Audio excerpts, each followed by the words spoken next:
مهمترین فواید یوگا: 1. کاهش استرس. تمرینات یوگا به کاهش سطح استرس و اضطراب کمک می‌کند و احساس آرامش و تمرکز را افزایش می‌دهد.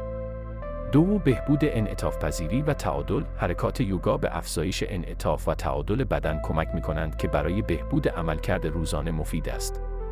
4. بهبود تنفس و سیستم تنفسی. تکنیک‌های تنفسی یوگا می‌توانند ظرفیت ریه‌ها را افزایش داده و بهبود عملکرد سیستم تنفسی را تسهیل کنند.